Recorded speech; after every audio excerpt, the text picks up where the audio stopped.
বিভিন্ন মাজারগুলি স্থাপনাগুলি ভেঙে দিচ্ছে। আমার কথা, কোন মাজারে যদি শিরিক হয় তাহলে সেই শিরিক বন্ধ করতে হবে। বেদাত যদি হয় সেটা বন্ধ করতে হবে। মাথায় উকুন লাগলে মাথা কাটতে হয় না, উকুন পরিষ্কার করতে হয়। গায়ে যদি ময়লা লাগে তাহলে চামড়া কেটে ফেলে দিতে হয় না, চামড়া ওই জায়গাটা ধৌত করে পরিষ্কার করে দিতে হয়। কাপড়ে ময়লা লাগলে কাপড় কেটে ফেলতে হয় না, ওই জায়গাটাকে ধৌত করে পরিষ্কার করে ফেলতে হয়। কোথাও যদি অনৈতিক কাজ হয় তাহলে সেটাকে ভেঙে ফেলে দিতে হয় না, সেখান থেকে অনৈতিক কাজ সরাই ফেলতে হয়। আমার দেশের আমলা, পুলিশ, বিভিন্ন জায়গায় বিভিন্ন সরকারি অধিদপ্তর, হসপিটাল, বেসরকারি, সরকারি অনেক জায়গায় ঘুষ হয়, কি হয় না? ঘুষের কারবারি হয়। তাহলে আপনারা কি এখন স্বরাষ্ট্র মন্ত্রণালয় ভেঙে ফেলবেন, জাতীয় সংসদ ভেঙে ফেলবেন? তাহলে আপনারা কি ওই যে কি বলে অর্থ মন্ত্রণালয় ভেঙে দিবেন? আপনারা কি তাহলে এই যে ঢাকা শহরে, ঢাকা মেডিকেল কলেজে অনেক সময় দুর্নীতি হয়, অনেক সময় ঘুষের কারবারি হয়, ওষুধ 2 নম্বরই হয়, বিভিন্ন হসপিটালে ঝামেলা পাকে, তারপরে মানে কি হসপিটাল ভেঙে ফেলে দিবেন, ডাক্তার মেরে ফেলবেন? যদি এইগুলি করা না যায় তাহলে আমি ফরিদি বলতেছি, আমি মাজারে শিরিকের পক্ষে না, বেদাতের পক্ষে না। আমরা চাই কোন মাজারে যদি শিরিক হয় তাহলে সেটা পরিষ্কার কইরা সেখানে সুন্নত তরিকা, নবীর সুন্নাত প্রতিষ্ঠিত করিয়া এতিমখানা সুন্নি মাদ্রাসা বানানো হোক। কথা বলে ঠিক না বেঠিক? এগুলো আমরাও চাই, কিন্তু ভাঙ্গার পক্ষপাতী না, ভাঙ্গার পক্ষপাতী না, স্থাপনাগুলি ভাঙ্গার পক্ষপাতী না। প্রিয় উপস্থিতি, খুব মনোযোগ দিয়েন। আর একটু সামনের দিকে বাড়াই। আল্লাহ পাক রব্বুল আলামিন বলেন, আমি যাকে খুশি ইজ্জত দেই, যার কাছ থেকে ছিনাই নেই। অতএব ক্ষমতা আসার পর অপব্যবহার করে অন্যায় যারা এই কাজগুলি করবে তাদের আবার সেই পরিণতি ভোগ করা লাগবে। জোরে বলেন। যারা ক্ষমতা পাওয়ার পরে অপব্যবহার করবে তাদের আবার সেই পরিণতি হবে, সেই পরিণতি হবে। ক্ষমতা স্থায়ী না।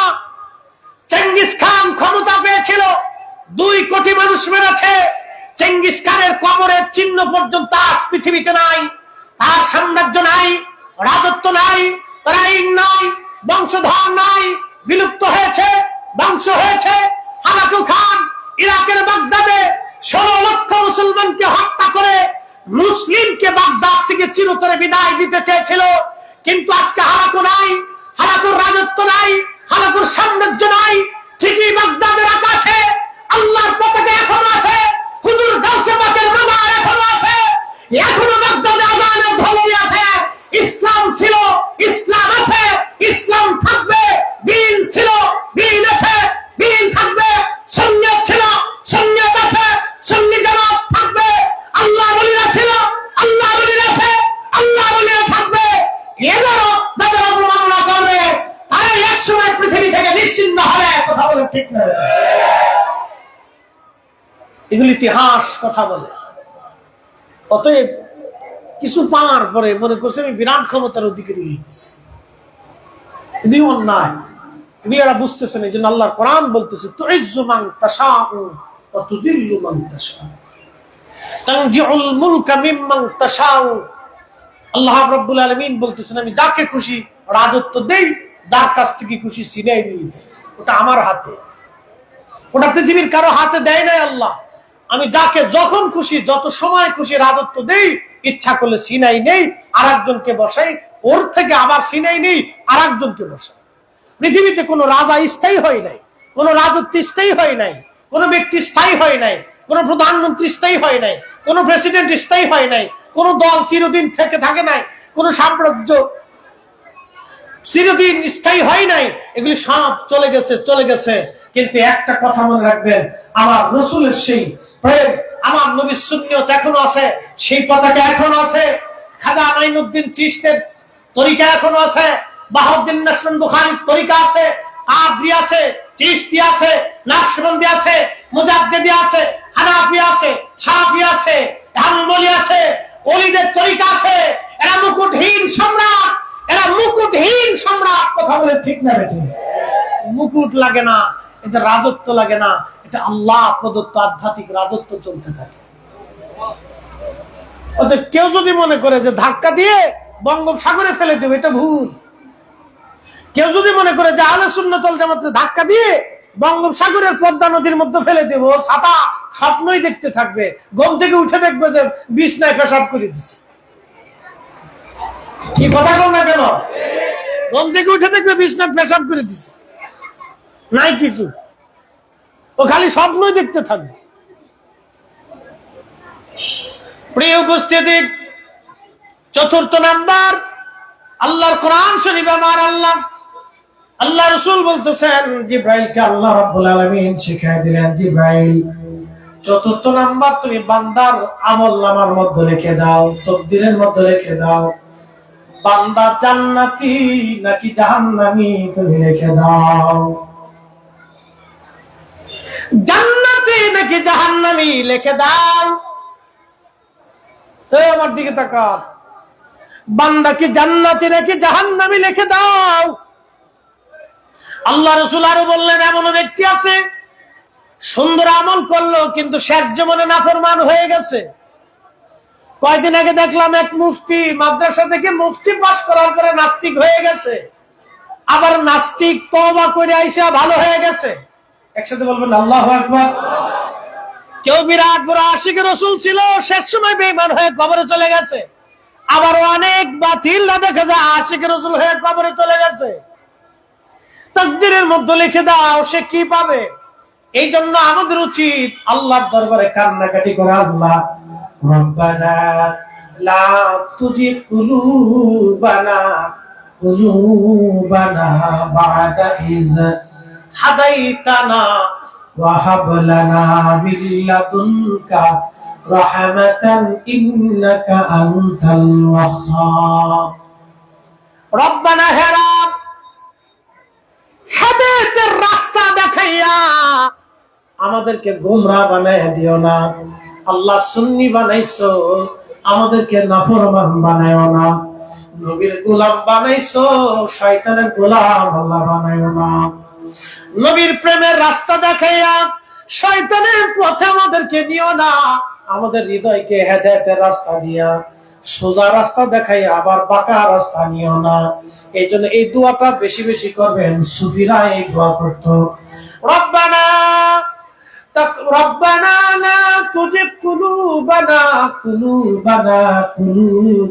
আমাদের আত্মাকে, আমাদের কালকে তুমি আল্লাহ হেদায়েত দেওয়ার পরে আমাদেরকে বক্রতার দিকে নিও না। কুলুবানা বা'দা ইয হাদাইতানা ওয়া হাব লানা মিন লাদুনকা রাহমাতান ইন্নাকা আনতাল ওয়াহ্হাব। এজন্য আমল নিয়ে গর্ব করতে হয় না, আমল নিয়ে গৌরব করতে হয় না। নিজে নামাজি হলে বেনামাজিরে নিকৃষ্ট মনে করতে হয় না। কথা বুঝছেন? আপনি নামাজ পড়েন, বেনামাজিরে খারাপ ভাববেন না, ওরে আল্লাহর দিকে ডাকবেন। কেমনে? আমরা অনেক সময় কটাক্ষ করি, গালি দেই, ধমক দেই, রাগ করি না। ভিন্ন মতের হতে পারে, তাকে গালি দেওয়া যাবে না, কটাক্ষ করার দরকার নাই। ভিন্ন মত হতে পারে, ভিন্ন মত হতে পারে, তাকে গালি দেওয়া যাবে না, কটাক্ষ করা যাবে না। তো কি করতে হবে? উদউ ইলা সাবিলি রাব্বিকা বিল হিকমাতি ওয়াল মাউইদাতিল হাসানা। কোরআন বলতেছে তোমরা ডাকো মানুষকে আল্লাহর দিকে। আমি আল্লাহর দিকে, আমার রাসূলের দিকে তোমরা ডাকো। কিভাবে?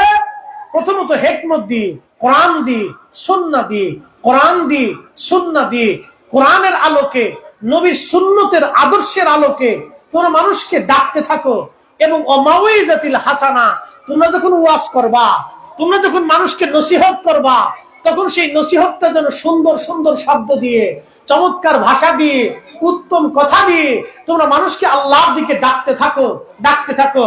আপনি নামাজ পড়লে আরেকজনের কটাক্ষ করবেন, আপনি আশিক রাসূল হওয়ার পরে আরেকজনের কটাক্ষ করবেন, দরকার নাই। তাকে বুঝাইয়া যদি আল্লাহর দিকে, নবীর ইশকের দিকে আনা যায়, এটাই আমাদের কাজ। কথা কোন ঠিক কিনা? এই কাজগুলো আমাদের দরকার। আমি নিজে আগে মাঝে মধ্যে উগ্রতা দেখাইতাম, আমার আদত ছিল আগে ওই উগ্রতা দেখাই বলতাম, মানে স্থির থাকতে পারতাম না, এই বকাঝকা এসে যেত। এগুলি এখন দেখি না। আমি যখন এই তাফসীর পড়ছি তখন দেখলাম যে না, এটা হয় না। আল্লাহ ফেরাউনের কাছে মুসা আলাইহিস সালামকে পাঠাইছে। মুসা আলাইহিস সালামকে পাঠায় বলল, মুসা রে, মুসা আলাইহিস সালাম একটু তুতলা ছিল, তুতলা, তুতলা বুঝছেন নি আপনারা? আবার খুব বেশি রাগ ছিল, তুতলাও ছিল, রাগও ছিল। আল্লাহ জানেন মুসা আলাইহিস সালাম যদি খেপে যায় তো বিরাট জ্বালা। ফেরাউন তো এমনি এটা সন্ত্রাস টাইপের, ও তো ডাকাত। তো মুসা আলাইহিস সালামকে যাওয়ার সময় আল্লাহ বলতেছে, মুসা রে, দাওয়াত দিবা কিন্তু শান্তশিষ্ট ভাবে, সুন্দর ভাষা দিয়ে, দুয়াই ফুয়া নরম সরম ভাষায় তুমি কিন্তু দাওয়াত দিও, রাগ টাগ করো না। একসাথে বলবেন না আল্লাহু আকবার? আমার দিকে তাকান, এই যে হুজুর গাউসে মাইজ ভান্ডারী হুজুর কেবলা জমিন আসছিলেন, ওনার জীবনে দেখছেন উনি কাউরে গালি দিছে? কোন সুফি কাউকে গালি দিচ্ছে দেখছেন? খাজা বাবা আজমিরি, মুজাদ্দিদ আল ফেসানি, 12 আউলিয়া, 360 আউলিয়া কাউকে কটাক্ষ করে না, হিন্দুরে গালি দিয়ে না, বৌদ্ধকে গালি দিয়ে না, খ্রিস্টানকে গালি দিয়ে না, এই ইহুদিকে গালি দিয়ে তারা ধর্ম প্রচার করেন নাই। তারা তাদের কাছে আসছে মোহাম্মত দিয়ে বসাইয়া, কারামত দেখাইয়া, কারামত দেখাইয়া, এই কামালিয়াত দেখাইয়া, বুজুর্গি দেখাইয়া, রসুলের ইশক দেখাইয়া, সুন্দর দিয়ে, ভালোবাসা দিয়ে, খাবার দিয়ে, আদর্শ দিয়ে, নরম দিয়ে, মোহাম্মত দিয়ে সুফিরা এদেশে ইসলাম প্রতিষ্ঠিত করেছে। আজকে সুফিদের বিরুদ্ধে যারা আন্দোলন তুলবে, বুঝতে হবে এরা অন্য কোন এজেন্ডা বাস্তবায়ন করার জন্য আছে। এটা সুফিদের দেশ, ওলিদের দেশ, ওলিদের দেশে ইসলাম চলবে। কথা বলে ঠিক কিনা? আমরা রুক্ষতা, উগ্রতা এগুলো আমরা চাই না। এগুলো আগামীর বাংলাদেশের জন্য বড় ক্ষতি। উগ্রতা, মারামারি, হানাহানি বাংলাদেশের জন্য অনেক বড় ক্ষতি। যারা আজকে উগ্রতা দেখাইতে চাচ্ছে তারা বুঝতেছে না যে তাদের জন্য কত বড় ক্ষতি আসতেছে সামনে, এটা তারা বুঝতেছে না। এই জন্য উগ্রতা পরিহার করতে হবে, মানুষকে আল্লাহর দিকে, আল্লাহ রসুলের প্রেমের দিকে, মহব্বতের দিকে ডাকতে। রাগ করা যাবে না, গালি দেওয়া যাবে না, কথা মনে রাখবেন। প্রিয় উপস্থিতি, আল্লাহ রাব্বুল আলামিন বান্দার জন্য নিযুক্ত করে দেন, সে বেঈমান হবে না, জান্নাতে না জাহান্নামে। আল্লাহ পাক নির্বাচিত করে দেন, তবে একটা শব্দমালা আছে। আল্লাহর নবী আশ্বাস দিয়েছেন, উম্মতে যারা জান্নাতি হয় আল্লাহ তাদেরকে দুনিয়া থেকে ভালো ভালো কাজ করায়, জান্নাতের কাজ করায়, নবীর কদমের গোলামি আল্লাহ করায়। একবার জোরে বলা যাবে কি মারহাবা? যারা জান্নাতি দুনিয়া থেকে আল্লাহ তাদেরকে রসুলের কদমের গোলামি করায়, গোলামি করায়, গোলামি করায়। তাদের নিদর্শন, সিমটম এটা দেখা যায়, বোঝা যায়। এই জন্য আপনারা এদিকে ঝুঁকে থাকবে। কে কি মাসলা দিল, ফতোয়া দিল, ভিন্ন মত থাকতে পারে। ইসলামের 4টে মাযহাব ছিল, 4টে সৌন্দর্য ছিল। ইসলামের 4টে প্রসিদ্ধ তরিকা আছে, 4টে সৌন্দর্য আছে। 4টে মাযহাব এখনো পৃথিবীতে আছে। আপনি যদি মক্কায় যান, যাওয়ার পরে দেখবেন একজন হাত ছেড়ে দাঁড়ায় গেছে, এটা মালিকি মাযহাব। একজন বুকে হাত বাঁধছে, এ শাফিঈ মাযহাব। একজন নাভিতে হাত বাঁধছে, উনি হানাফি মাযহাব। নামাজ সবাই পড়তেছে, সুন্দর নামাজ চলতেছে। এটা ইসলামের সৌন্দর্য। মাযহাবের ভিন্নতা হবে, মতানৈক্য থাকতে পারে, হতে পারে।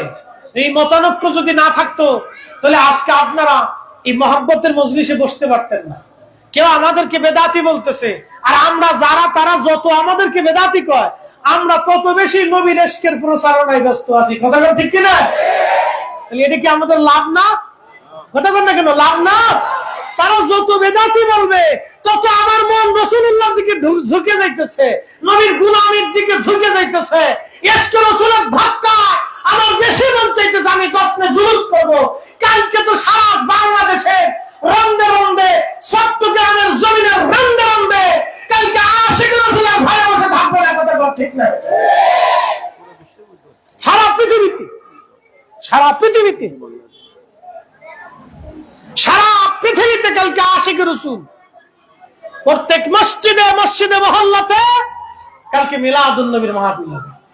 মারহাবা। এই জন্য মতানৈক্য রহমত। আমাকে যত গালি দিক আমি তত আল্লাহর নবীর দিকে ঝুঁকে যাব। কথা কোন ঠিক কিনা? আমাকে যত বেদাতি বলুক আমি আল্লাহর নবীর দিকে তত ঝুঁকে যাব। এই কথা মনে রাখতে হবে। এই জন্য এই সিমটম আছে, যারা দুনিয়ার থেকে জান্নাতি হবে আল্লাহ তাদেরকে জান্নাতি পরিবেশে বসায়, নবীর কদমের গোলামি তাদেরকে দিয়ে করায়, আল্লাহ নবীর গোলামি তাদেরকে দিয়ে করায়। যারা সিমটম আছে, এগুলো সিমটম, এগুলি নিদর্শন, এগুলি দেখা যায় যে সে আসলে জান্নাতি হবে কিনা, আল্লাহ তার হেদায়েতের উপর রাখবে কিনা, ঈমানের সাথে মওত হবে কিনা, একটা সিমটম আছে। আল্লাহ যারা পছন্দ করে তাকে নবীর কদমের গোলামির দিকে আল্লাহ নিয়োজিত করে। আল্লাহ রসুলের কোন কাজ আল্লাহর কাছে পছন্দ হবে আমরা কিন্তু কেউ জানি না। জানি কি? কেউ জানি না। আপনাদেরকে বলি, ইমাম মালিক রহমাতুল্লাহ 80 বছরে মদিনাতে কোনোদিন জুতা পরেন নাই, মদিনার হৌদের মধ্যে কোনোদিন জুতা পরেন নাই, থুতু নিক্ষেপ করেন নাই, উনি পায়খানা পেশাব করেন নাই। যদি কোনোদিন মদিনাতে যান তো যায় দেখবেন সে সুদূর মদিনা ইউনিভার্সিটির একবারে সীমানা শেষ মদিনার হাউদ, উহুদ পাহাড়ের একবারে শেষ সীমানা এই মদিনার হাউদ, এই বিরাট মদিনার সীমানার ভিতরে উনি 80 বছরের জীবনে কোনোদিন পেশাবও করেন নাই, পায়খানাও করেন নাই, জুতাও পরেন নাই, এমনকি নিজের থুতু পর্যন্ত মদিনার মাটিতে ফেলেন নাই। একসাথে বলা যাবে আল্লাহু আকবার? হইছে না? আরো জোরে বলে, আরো জোরে। উনি একদিনের জন্য, 1 সেকেন্ডের জন্য এই আমলকে উনি ছেড়ে দেন নাই, উনার নিজের জীবনে এটা বাধ্যতামূলক করে নিয়েছিলেন। কিন্তু আল্লাহর নবী তাকে বেদাতি বলেন নাই, পৃথিবীর কোন ইমাম তাকে বেদাতি বলেন নাই, যে এটা কোন সাহাবী করে নাই, তাবি করে নাই, সাহাবী করে নাই, নবী করেন নাই, নবীর আহলে বায়াত করেন নাই, তাহলে ইমাম মালিক এটা করলো কে? ইমাম মালিক বেদাত করছে, এই কথা কোন ইমাম বলার সাহস পান নাই। কারণ কি জানেন? উনি যে জুতা পরেন নাই এটা রসুলকে কেন্দ্র করে, উনি যে থুতু ফেলেন নাই নবীকে কেন্দ্র করে, উনি যে পায়খানা পেশাব করেন নাই নবীকে কেন্দ্র করে। জিজ্ঞেস করা হলো কেন করেন নাই? বলে যেই মাটির নিচে আল্লাহর নবী ঘুমানো সেই মাটির সীমানাতে আমি ইমাম মালিক কি করে পায়খানা পেশাব করব, থুতু ফেলবো, জুতা পরবো, আমি মরে যাবো, তো এই কাজ করতে পারবো না। একসাথে বলা যাবে আল্লাহু আকবার। এটা নবীর ইশকে। কার ইশকে? এগুলো হলো সিমটম, সিমটম। রাসূলের ইশকে যারা পুড়ে যায় আল্লাহ তাদেরকে জান্নাতি বানায়া কবরে নিয়ে যায়, এটা সিমটম, নিদর্শন। এখন কেউ যদি মনে করে যে আমরা মিলাদুন নবী করাতে বেদাতি হইছি, তো মিলাদুন নবী, নবী শব্দটা আছে, আমরা মিলাদ উদযাপন করছি আমার রসুলের জন্য, এটা নিসবত রসুলের দিকে। বাইতুল্লাহ আল্লাহর সাথে সম্পর্ক, বাইতুল্লাহ আল্লাহর সাথে সম্পর্ক, ওটা পাথরের ঘর, পাথরের 4 পয়সাও মূল্য নাই। ওটা ইব্রাহিম আলাইহিস সালাম পাথর এনে এনে কেটে কেটে বানিয়েছিলেন। পাথরের কি দাম আছে বলেন তো? এই হাজরে আসওয়াদ একটা পাথর, তার কি দাম আছে? ওটা বেহেশত থেকে আসুক, আর হাউজে কাউসার থেকে আসুক, আর ওই আপনার পৃথিবীর অমূল্য সম্পদ থেকে আসুক, ওটা তো পাথর, ওটা দিয়ে আমার কি হবে? কিন্তু পাথর তো হাজরে আসওয়াদ, এটা কাবার সাথে সংস্পর্শ, আমার নবীর ইজ্জতের সাথে জড়ানো। কাবা তো আল্লাহর সাথে সম্পর্কিত, বাইতুল্লাহ হওয়ার কারণে কাবার ইজ্জত এত বেশি হলো যে কাবা ঘর ধরে কেউ যদি আল্লাহর কাছে কান্নাকাটি করে আল্লাহ সাথে সাথে বান্দারে মাফ করে দেয়। না না হলো না? আরেকটু জোরে। তাহলে পাথরের ঘর আল্লাহর সাথে নিসবত হওয়ার কারণে যদি পাথরের ঘরের দাম বাড়ে, আরেকটু বুঝাই, কুরআনুল কারীম, কালামুল্লাহ, কি বললা? কালামুল্লাহ, আল্লাহর বাক্য, আল্লাহর কথা, আল্লাহর কালাম, কোরআন শরীফ। আপনারা কোরআন শরীফ যখন ধরেন তো কোরআনের উপরে মলাট আছে না? এই যে মলাট কি আপনার সোনা দানা রূপা মানিমুক্ত দিয়ে বানানো? এই মলাট কিন্তু প্লাস্টিক দিয়ে, কাপড় দিয়ে, কাগজ দিয়ে বানানো। আচ্ছা বলেন তো, কোরআন শরীফে যখন চুমা খান তখন কি মলাট খুলে চুমা খান না মলাট দিয়ে খান? তো মলাট সহই চুমা খান। তো মলাট সহ যদি চুমা খান, তো কোরআনের সাথে লেগে থাকার জন্য মলাটের দামও আল্লাহ আপনার কাছে বাড়াই দিচ্ছে। আর জোরে বলেন না সুবহানাল্লাহ। এই মাহফিল মিলাদুন নবী আমার নবীর সাথে নিসবত হওয়ার কারণে ও বেদাতের ফতোয়া ছাতা দিক, ও ছাতা দেখার সময় আমাদের নাই। আমার নবীর সাথে নিসবত হওয়ার কারণে এই মাহফিলের দাম আল্লাহর আদালতে বেশি হয়ে গেছে। আমরা আসার কারণে আমাদের দামও বেশি হয়ে গেছে। হাত উঁচু করে বলেন ঠিক না? মিলাদুন নবীর মাহফিল চলবে? চলবে? জোরে বলেন চলবে? আল্লাহর নবীর সাথে নিসবত। মাথায় পাগড়ি দেখছেন আপনারা? পাগড়ি, এই যে পাগড়ি, এই কাপড় দিয়ে কেউ লুঙ্গি বানায়, কিন্তু দেখছেন জীবনে লুঙ্গি পরে গেলে কেউ চুমা খায়? এই কাপড় দিয়ে কেউ জাঙ্গিও বানায়, জীবনে দেখছেন এটা খুলে পড়ে গেলে আইটেও চুমা খায়? এই কাপড় দিয়ে কেউ মোজা বানায়, জীবনে দেখছেন খোলার পরে কেউ চুমা খায়? কেউ খায় না। এই কাপড়ই যখন পাগড়ি হয়ে মাথায় আসে, তখন এটা পরে গেলে টুপি হয়ে মাথায় আসে, তখন এটা পরে দেওয়ার সাথে মানুষ এটা উঠাইয়া চুমা খায়। আরে রাসূলুল্লাহ সাল্লাল্লাহু আলাইহি ওয়াসাল্লাম আল্লাহর নবীর পাগড়ি, কি কথা কর না? আল্লাহ রসুলের পাগড়ি, তাজ, টুপি, একটা কাপড়ের দাম বাড়াই দিল। আপনি এটা নবীর সাথে সম্পর্ক হওয়ার কারণে ইজ্জত বেড়ে গেল, আর মিলাদুন নবীর মাহফিল আমার রসুলের সাথে সম্পর্ক হওয়ার কারণে বেদাত হয়ে গেল। কি বুঝলেন আপনারা? পাগল দেশে বহুত আছে, কিন্তু আমরা এত পাগল হইছি না। কি কথা বল না কেন? বুঝে আপনাকে যেতে হবে, এগুলো আপনাকে সিমটম বুঝতে হবে, সিমটম বুঝতে হবে, উপস্থিতি। এই জন্য অনেকে নানান যুক্তি দিবে, এদিকের দিকে ফিরে না যাই, আমরা নবীর গোলামীর দিকে নিজেকে নিমজ্জিত রাখবো। কথা বলেন ঠিক কিনা? আল্লাহ আমাদের প্রত্যেকের কবুল করুন, বলে আমিন। সালাতুন ইয়া রাসূলুল্লাহ আলাইকুম, সালাতুন ইয়া রাসূলুল্লাহ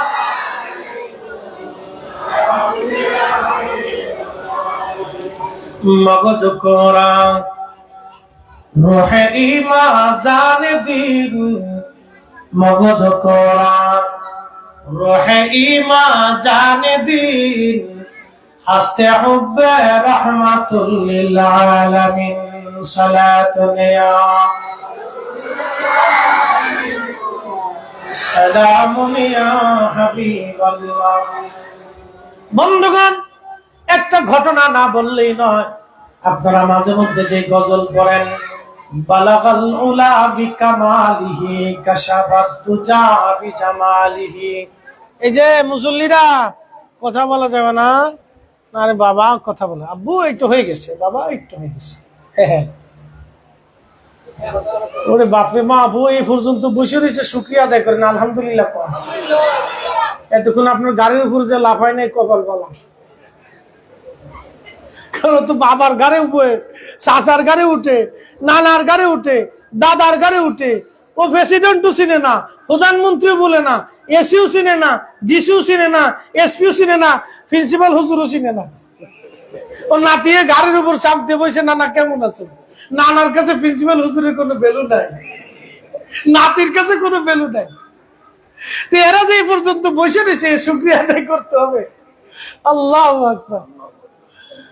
প্রিয় উপস্থিতি, হাজরাতে শেখ সাদী রাহমাতুল্লাহ আলাইহি তিনি কবিতা লিখলেন, বালাগাল উলা বিকামালিহি কাশাফাত দুজা বিজামালিহি হাসানাত জামিউ খাসালিহি। আর তিনি লিখতে পারে না, 3 লাইন লেখছে, 4th লাইন আর মিলাইতে পারে না। চিন্তা চিন্তা চিন্তা চিন্তা পেরেশানি, কিন্তু আর লিখতে পারে না, মাথাতে আর আসে না, খুব চিন্তায় পড়ে গেলেন। কারণ কবিরা কোনো কিছু লেখলে অটোমেটিক আল্লাহ তাদের মাথায় দিতেন। Kazi Nazrul under matric pass, একটা ছেলে, অভাবের সংসারে মা, নাম দিয়েছিল তার দুঃখ মিয়া। কিন্তু এত বড় মেধাবী কবি সাহিত্যিক বাংলার ঘরে আর কোনো মা জন্ম দিতে পারবে কিনা আমার আর জানা নাই। বাংলা ভাষায় এত বড় কবি, তিনার সাহিত্য চুরি হয়ে গেল। তিনি অভাবের কারণে প্রবন্ধ বিক্রি করে দিতেন, সাহিত্য বিক্রি করে দিতেন। কাজী নজরুলের লেখা সাহিত্যগুলি অনেকে নাম দিয়ে চালাই দিয়েছেন। কাজী নজরুল যদি সাহিত্য বিক্রি না হতো, চুরি না হতো, হারিয়ে না যেত, তাহলে রবীন্দ্রনাথ ঠাকুর বিশ্বকবি হতে পারে না, রবি ঠাকুর বিশ্বকবি হতে পারে না। কাজী নজরুলের প্রবন্ধ সাহিত্যের কাছে রবি ঠাকুরের সাহিত্যের কোন উনার এগুলি যদি চুরি না হতো, আল্লাহু আকবার। বাংলার কবি, আমার ভাষার কবি, শুধু মুসলিম হওয়ার কারণে উনি বৈষম্যের শিকার হয়েছিলেন, ব্রিটিশদের সাথে তিনি বৈষম্যের শিকার হয়েছিলেন। উনি মানুষের কথা বলেছিলেন, হকের কথা বলেছিলেন, উনি ন্যায়ের কথা বলেছিলেন। অন্যায়ের বিরুদ্ধে কবিতার মাধ্যমে তিনি লিখতেন। প্রতিবাদ করার কারণে, ব্রিটিশ বিরোধী হওয়ার কারণে ওনাকে বিশ্বকবি দেওয়া হয় নাই, উনি বৈষম্যের শিকার।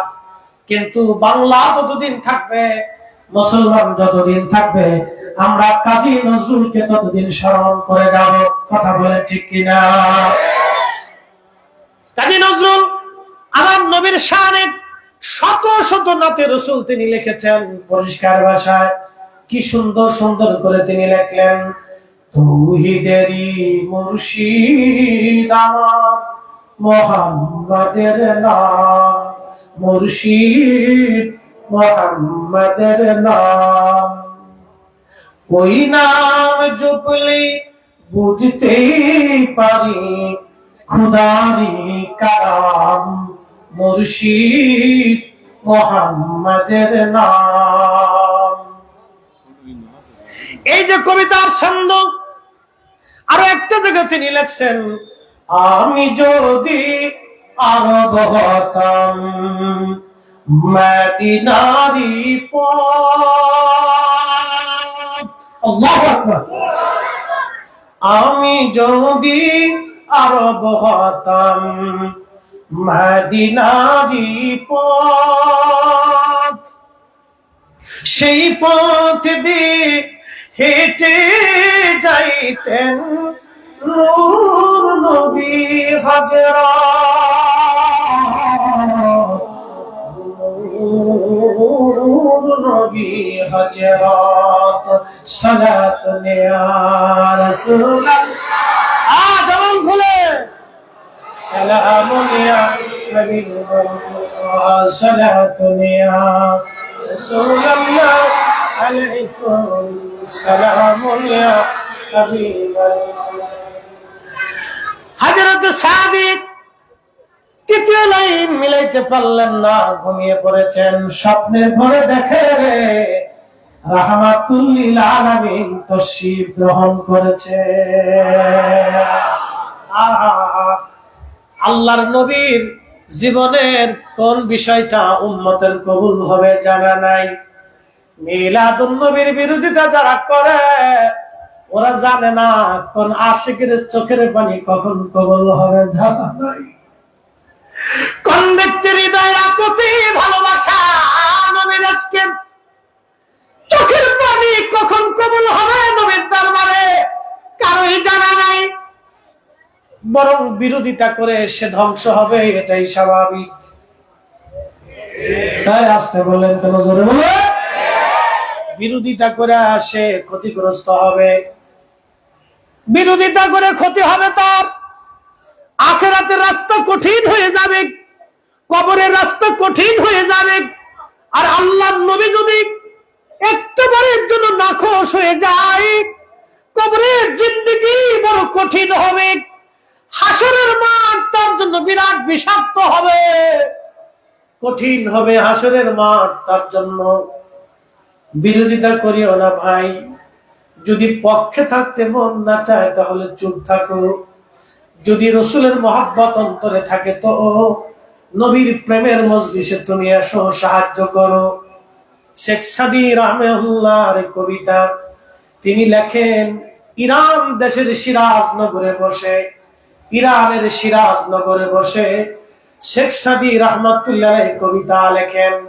আর আমার নবী মদিনাতুল মুনাওয়ারা থেকে কবিতার ছন্দে আমার নবী মহব্বতের আকৃষ্ট হইয়া সিরাজ নগরে সাদীর কুড়ে ঘরে নবী তশরীফ আনে।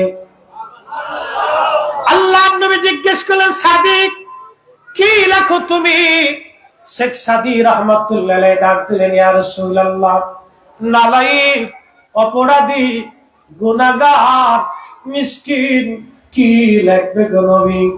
আমি এই মিসকিন আমার জ্ঞান দিয়ে আপনি নবীর প্রশংসা গাথা গাইতেছি, আপনি রসুলের প্রশংসার কবিতা না দিয়া লিখতেছি। ইয়া রাসূলুল্লাহ কি লেখো রে সাদী? আল্লাহুম্মা সাদী পড়তেছিলেন, বালাগাল উলা বিকামালিহি কাশাফাত তুজা বি জামালিহি হাসনাত জামিউ খুসালিহি। এরপরে আর তিনি বলতে পারে না। আল্লাহর হাবিব ডাক দিয়ে বলেন, শেখ সাদী এরপরে কি তুমি বলো। সাদী ডাক দিয়ে বলেন, হুজুর এরপরে লাইন আর আমি মিলাইতে পারতেছি না, আমার মেধাতে জ্ঞানে আকলে আর আসে না। আল্লাহর হাবিব ডাক দিয়ে বলেন, সাদী সাদী তুমি চতুর্থ লাইনে লেখো, সাল্লু আলাইহি ওয়া আলিহি পড়েন, বালাগাল উলা বিকামালিহি কাশাফাত দুজা বিজামালিহি হাসনাত জামিউ খুসালিহি সাল্লু। কালেমা তাওহীদ আরশে লেখা, বামেতে মুহাম্মদ আকা, ঠিক কি না?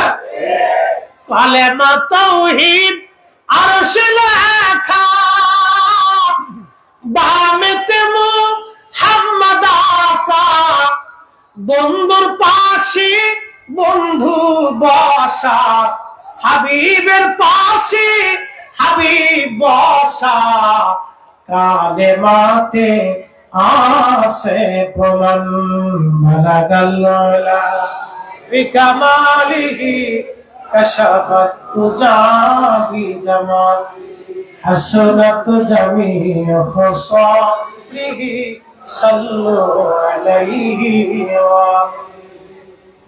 শেখ সাদীর জীবনে আল্লাহর নবীর একটা নাতে রাসূল কবুল হয়ে গেল। ও চট্টগ্রামের ফটিকছড়ির নানুপুরের সুন্নি মুসলমান শুনে যান, আজকে আপনার জীবনের কোন দিনের জুলুস, কোন দিনের মিছিল, কোন দিনের এই সুন্নতের খেদমত, কোন মাদ্রাসার সুন্নি এতিমখানা মাদ্রাসার খেদমত, কোন মসজিদের খেদমত, কোন মিলাদুন নবীর মাহফিলের খেদমত, কোন সুন্নি সম্মেলনের খেদমত, কোন নবীর প্রেমের চোখের পানি, কোন দিনের শান, কোন দিনের নাতিয়া দুরুদ সালাম কবুল হবে নবীর দরবারে আমাদের জানা নাই। শেখ সাদী ইন্তেকাল হয়ে গেল। এক আল্লাহর ওলি স্বপ্ন দেখে বলেন, সাদী তোমার সঙ্গে আমার আল্লাহ কেমন ব্যবহার করেছে। আল্লামা শেখ সাদী বললেন, ও আল্লাহর ওলি, আল্লাহর বান্দা, আমাকে আল্লাহ রাব্বুল আলামিন মাফ করে দিয়েছে, মাফ করে দিয়েছে, ক্ষমা করে তার রহমতের কোলে আল্লাহ টেনে নিয়েছে। একবার জোরে বলা যাবে কি মারহাবা। ক্ষমা ক্ষমা ক্ষমা, আল্লাহর দরবারের ক্ষমা আমাদের জন্য বিরাট নিয়ামত। এই জন্য আল্লাহ নবী প্রত্যেক দিন 70 বার ইস্তিগফার করতেন। আমার নবীর এক মুহূর্তের জন্য কোনো খাতা নাই, আইব নাই, ভুল নাই, কিচ্ছু নাই। নবী একবারে নিষ্পাপ, আগে পরে সব নিষ্পাপ। তারপর নবীজি 70 বার ইস্তিগফার করতেন উম্মতকে শিখানোর জন্য, উম্মত তোমরা বেশি বেশি করে আল্লাহর কাছে ক্ষমা চাও, ক্ষমা চাও, ক্ষমা চাও, ক্ষমা ক্ষমা। শেখ সাদী ডাক দিয়ে বললেন, আল্লাহর ওলি ডাক দিয়ে বলেন, সাদী রে, কিসের জন্য, কোন আমলের জন্য আল্লাহ তোমারে ক্ষমা করছে বলবানি। শেখ সাদী ডাক দিয়ে বলেন, আল্লাহর বান্দা, আমি আমার রাসূলের শানে নাতে রাসূল লিখছিলাম, বালাগাল উলা বিকামালিহি কাশাফাত দুজা বিজামালিহি, নাতে রাসূল লিখছিলাম। আমি নাতে রাসূল আসিয়া আমি মসজিদে নববীতে নবীজির রওজা মোবারকের পাশে দাঁড়ায়া দাঁড়ায়া আমি আমার রাসূলকে শুনাইছি, পরে পরে শুনাইতাম যখনই আসতাম।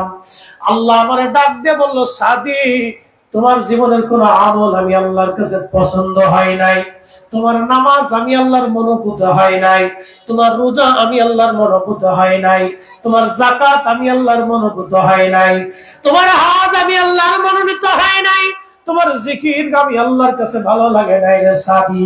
কিন্তু তুমি যে আমার নবীর শানে নাতে রাসূল লিখছিলা, আমার নবী পছন্দ করছিল, আমার রাসূল পছন্দ করার কারণে, কবুল করার কারণে সাদী, আমার হাবিব কবুল করার কারণে আমি আল্লাহ তোমার জীবনের সব গুনাহ মাফ করে দিছি। না না, একসাথে ধরে বলেন আল্লাহু আকবার, চিৎকার করে শক্তি দিয়ে বলেন ইয়া রাসূলুল্লাহ।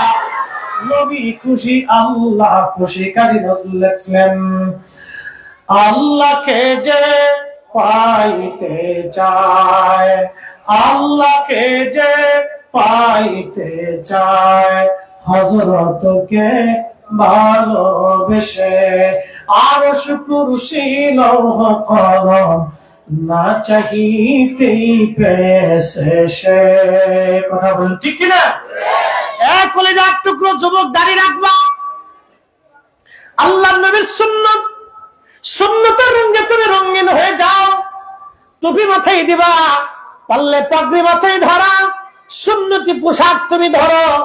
তোমার হাসি থাকবে সুন্নতি, তোমার কথা হবে সুন্নতি, নরম ভদ্র ভাষায়। মুরব্বী দেখলে সম্মান করবা, মা বাবার খেদমত করবা। প্রয়োজন বোধে মা বাবার হাত পাগুলি পর্যন্ত তুমি ধোয়াইয়া পরিষ্কার করে দিবা। মা যা বলবে তাই তুমি শুনবা, বাবা যা বলবে তুমি মেনে মেনে চলবা। বড়কে শ্রদ্ধা করবা, নিজের আত্মীয় স্বজনকে সাহায্য করবা, গরিব দুঃখী মেহনতি মানুষ দেখলে তাদের সম্মান করবা।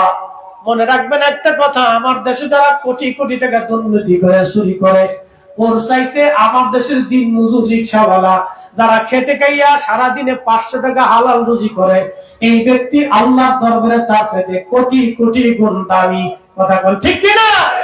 এই সম্মান করলে রিক্সাওয়ালারে করেন, দিন মজুররে করেন, আপনার বাড়ির কামলারে করেন, কাজের লোকেরে করেন, চাকরকে করেন, চাকরানিরে করেন, কারণ ও আপনার বাড়ি পরিষ্কার করে, আপনার থালা বাটি বাসন মাঝে কাপড় চোপড় ধুয়ে দেয়, ওরে ভালো খাবার খাওয়ালে ওরে খাওয়ান, ও আপনারটা করে দেয়, বিনিময়ে পরিশ্রম করে কিছু পয়সা আপনি তারে দেন। ও হালাল রুজি করে, ও হারাম করে না, ও কোটি কোটি টাকা পুকুর চুরি করে না। ওই আল্লাহ রসুল বান্দা, ওই পরিশ্রম করে খায়। একজন টিচারকে সম্মান করেন, একজন আলেমকে সম্মান করেন, একজন ইমামকে সম্মান করেন, কারণ তারা নির্দিষ্ট রুজি রুটি অর্জন করে, তারা 1 টাকা দান করে খেতে পারে না। আমার দেশের যারা সাধারণ চাকরিজীবী আছে, মধ্যবিত্ত আছে, বিদেশে পরিশ্রম করে খায়, ওকে সম্মান করেন, কারণ বিদেশেও রৌদ্রের মধ্যে পুড়ে পড়ে প্রচন্ড লোহাকে মেনে নিয়ে, বিরাট বড় ইউরোপের ঠান্ডা মেনে নিয়ে ও পরিশ্রম করে বাংলাদেশে টাকা পাঠায়। ওর টাকার মধ্যে কোনো হারাম নাই, ওটা একবারে হালাল। ওই হলো আমার দেশের অরিজিনাল সূর্য সন্তান। আর চোর বাটপার সিটার বাটপার যারা আমার দেশ থেকে টাকা পয়সা চুরি করে বিদেশে পাচার করে, ও আমার সমাজের রাষ্ট্রের কেউ না, ও হলো আন্তর্জাতিক চোরার ঘরের চোরা, আমার দেশের কেউ না। এ যারা খেতে খেতে খেয়ে খেয়ে আমার দেশ সাজাইছে, ওরা হলো অরিজিনাল। এদেরকে সম্মান করবে। রিক্সাওয়ালার ধমক দিবেন না, গালি দিবেন না। একজন টিচার মাস গেলে বেতন পায়, নির্দিষ্ট বেতন। একজন ইমাম মাস গেলে নির্দিষ্ট বেতন পায়, তার পেশাকে সম্মান করে, তাকে ইজ্জত দেয়।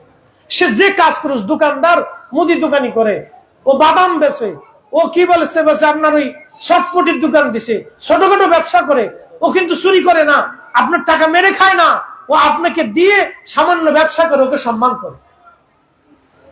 যার যার অবস্থানে যে যে আছে, যে অবস্থানে তার তার কাজকে শ্রদ্ধা করেন, সম্মান করেন। প্রিয় উপস্থিতি, এগুলি আমাদেরকে বুঝতে হবে।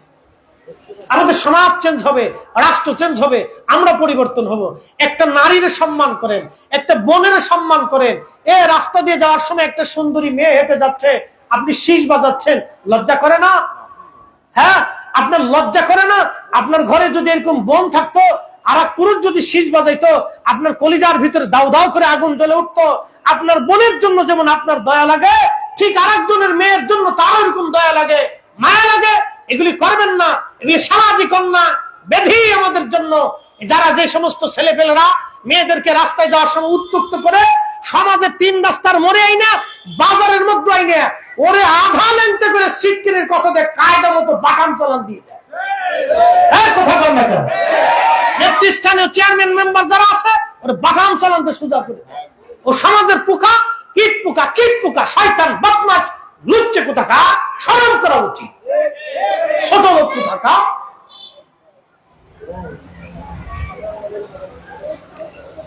প্রিয় মুসলমান, এগুলি আমাদের করা দরকার। আমার বোন রাস্তা দিয়ে হেঁটে যাবে, নিরাপদ থাকতে হবে। আমার মেয়ে রাস্তা দিয়ে হেঁটে যাবে, নিরাপদ থাকতে হবে। নিরাপদ থাকতে হবে। এক সাহাবী এসে বলতেছে, যুবক সাহাবী, ইয়া রাসূলুল্লাহ, আমি জিনা করব, অনুমতি দেন। চিন্তা করছেন, এক যুবক এসে বলতেছে, ইয়া নবী আল্লাহ, আমি যে জিনা করব, আমার জিনায় মন উদ্বুদ্ধ হয়, অনুমতি দেন। আল্লাহর নবী, আল্লাহর হাবিব তাকে গালি দেন নাই, ধমক দেন নাই, রাগ করেন নাই। মাউইজাতুল হাসানা, উত্তম শব্দ দিয়ে আল্লাহর নবী তাকে ডাক দিয়ে বললেন, যুবক, তুমি তো জিনা করবা, তা আমার জিনা করার আগে কিছু প্রশ্নের জবাব দিবা? বলে, হ্যাঁ ইয়া রাসূলুল্লাহ, দয়া করে বলেন, কি প্রশ্ন আছে? আল্লাহর হাবিব সাল্লাল্লাহু আলাইহি ওয়াসাল্লাম ডাক দিয়ে বললেন, যুবক রে, প্রথম প্রশ্ন, তোমার মায়ের সাথে কেউ জিনা করুক, তুমি কি অনুমতি দেবা? আল্লাহর হাবিব ডাক দিয়ে বলতেছে, যুবক, তুমি কি তোমার মায়ের সাথে কেউ জিনা করুক, তুমি কি অনুমতি দেবা? যুবক বলল, না ইয়া রাসূলুল্লাহ, কখনো তা হতে পারে না। আর একটা প্রশ্ন, তোমার বোনের সাথে কেউ জিনা করুক, তুমি কি অনুমতি দেবা? যুবক বলে, না ইয়া রাসূলুল্লাহ, তা কখনো হতে পারে না। আল্লাহর হাবিব বললেন, যুবক, তাহলে বলো, তোমার স্ত্রীর সঙ্গে কেউ জিনা করুক, তুমি কি অনুমতি দেবা? বলে, না ইয়া রাসূলুল্লাহ, তাও তো হতেই পারে না। তাহলে বলো, তোমার মেয়ে, কলিজার টুকরা সন্তান, মেয়েটার সাথে কেউ জিনা করুক, তুমি কি অনুমতি দেবা? যুবক সাহাবী ডাক দিয়ে বলেন, ইয়া রাসূলুল্লাহ সাল্লাল্লাহু আলাইহি সাল্লাম, নবী গো, কখনোই তা বাবা হয়ে মেনে নিতে পারবো না। আল্লাহর নবী বললেন, তুমি তো জিনার জন্য উদ্বুদ্ধ হও, তোমার মন বারবার জিনার দিকে আকৃষ্ট হয়ে যাচ্ছে। যুবক, তাহলে তুমি বলো, তুমি যেই নারীর সঙ্গে জিনা করতে চাও, সেই নারী হয়তো কারো মা হবে, কারো বোন হবে, কারো স্ত্রী হবে, না হয় কারো মেয়ে হবে, তুমি তার সাথে কি করে জিনা করতে চাও? যুবক নবীজির কদম মুবারকের মধ্যে পড়ে যায়, বলে, ইয়া রাসূলুল্লাহ, আর বুঝার বাকি নেই, আমাদের মাফ করে দেন, আমি আর কোনোদিন জিনার লিপ্সা অন্তরে আনবো না। একবার জোরে বলা যাবে কি মারহাবা? এটা ইসলাম, এটা ইসলাম, এটা ইসলাম, এটা আমাদের দ্বীপ, এটা আমাদের ইসলাম শিখিয়েছে। এই জন্য এগুলি আমাদের সন্তানদেরকে শিখাইতে হবে, ছোট কাল থেকে এগুলো শিখিয়ে শিখিয়ে শিখিয়ে শিখে বড় করে তুলতে। আল্লাহ নবীর কদমের গোলামির দিকে আমাদের সন্তানদেরকে নিয়ে আসেন। ও তারা কথা আর বেশি লম্বায়িত করব না, যারা বুঝেছেন অল্পতেই বুঝেন। ওয়াজ করলে কি লাভ, শুনলে কি লাভ, লাভ হবে তার আমলে, আমলেও লাভ হবে না নবী প্রেম না থাকলে দিলে, নবী প্রেম থাকলে দিলে লাভ হবে কম আমলে, সুপারিশ করবেন নবী রোজা হাসরের ময়দানে। ঠিক কিনা? জ্ঞানী যারা বুঝে তারা শুধু ইশারায় নাদানের বুঝাইতে পারে আছে কে কোথায়। জ্ঞানীর মতো জ্ঞানী হলে অল্প কথাই বুঝে, কচুর মতো কচু হলে অল্প জালে শিখে।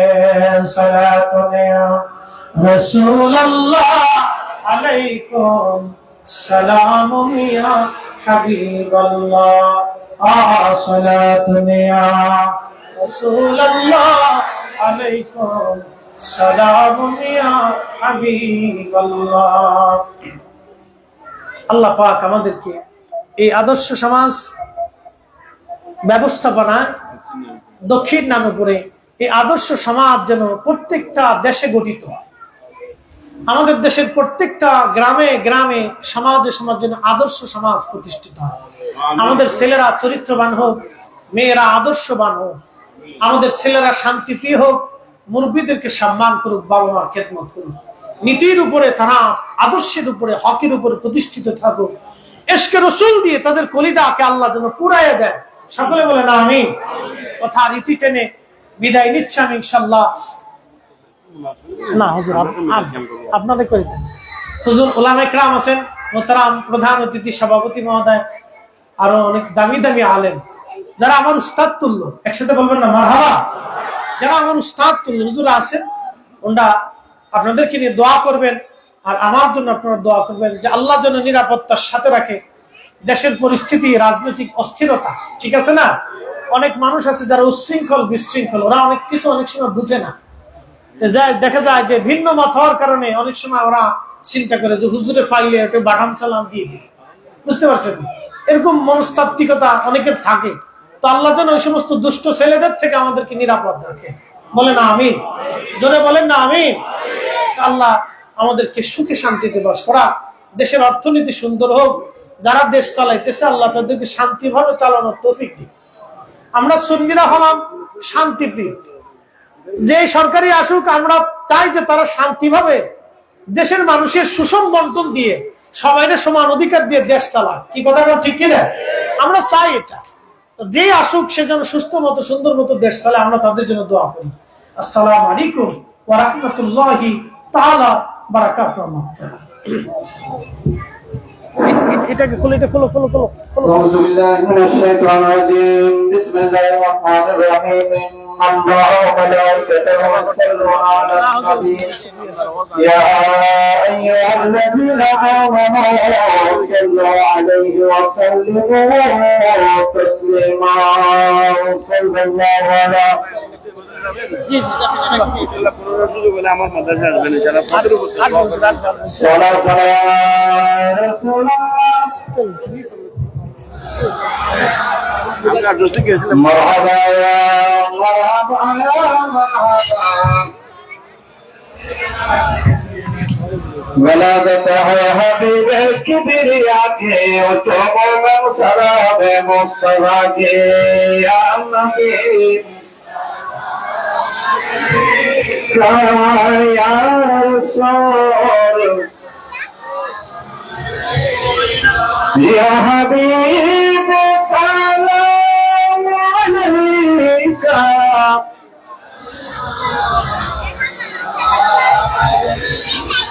سیدی یا رسول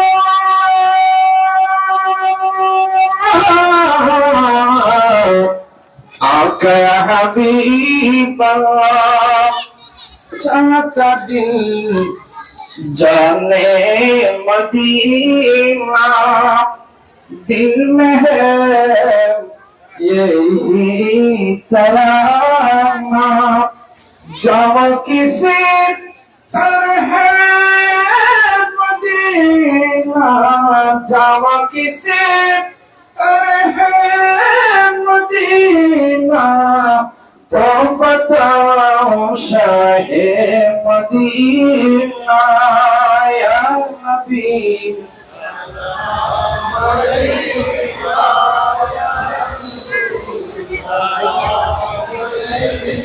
یا حبیب سلام علیکہ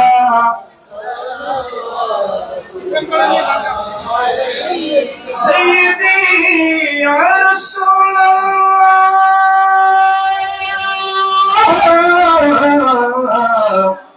آقا حبیب اللہ جاکنی کے وقت آنا چہرے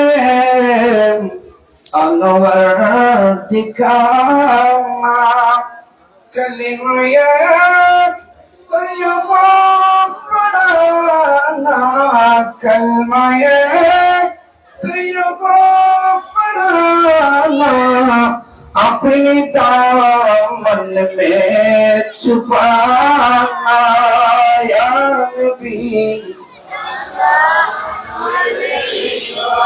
یا رسول سلام یا حبیب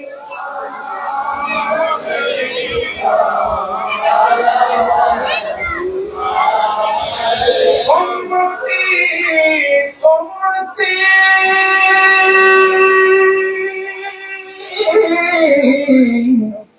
لبوں پہ جاری رہا سفر سردا اور غازی شیر بنگلہ حاجت روا مشکل کشا کہاں سے بھنڈاری تاجدار ہاکے كتبنا صوفا جامع شمع بزمه معني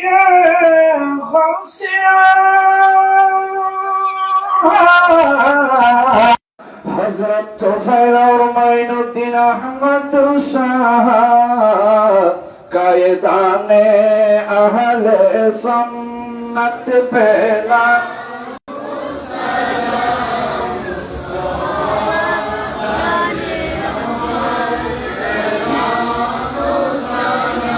شمع بز میں ہدایت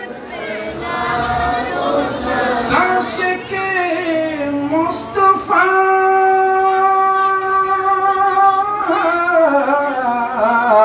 علامہ سید نور الدین حسین جن کے ہر ہر عادہ سنت مصطفیٰ ایسے پیر طریقت پہلا مصطفیٰ جان رحمت شمع بز میں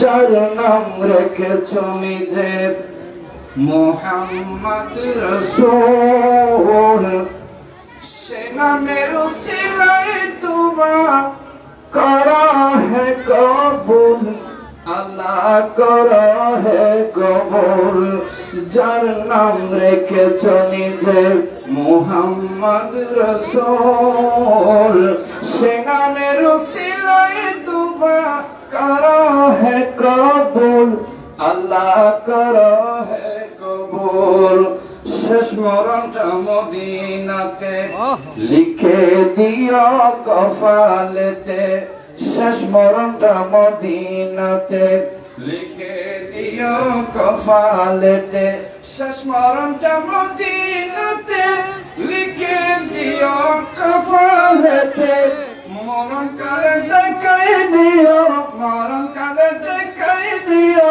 মুহাম্মদ রসূল আল্লাহ করো হে কবুল যার নাম রেখেছ নিজে মুহাম্মদ রসূল সে নামের উসিলায় দুবা করো হে কবুল আল্লাহ করো হে কবুল ইয়া ইলাহি ওয়াসিতা মিলাতে রসূল ইয়ে সালামি आशिकाना हो कबूल मदीने के चांद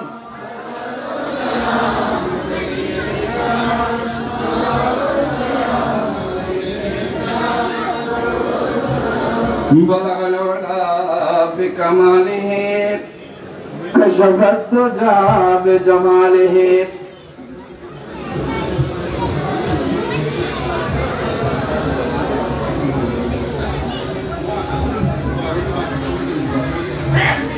আলহামদুলিল্লাহ আমাদের মাহফিল প্রায় শেষ প্রান্তে বিশেষ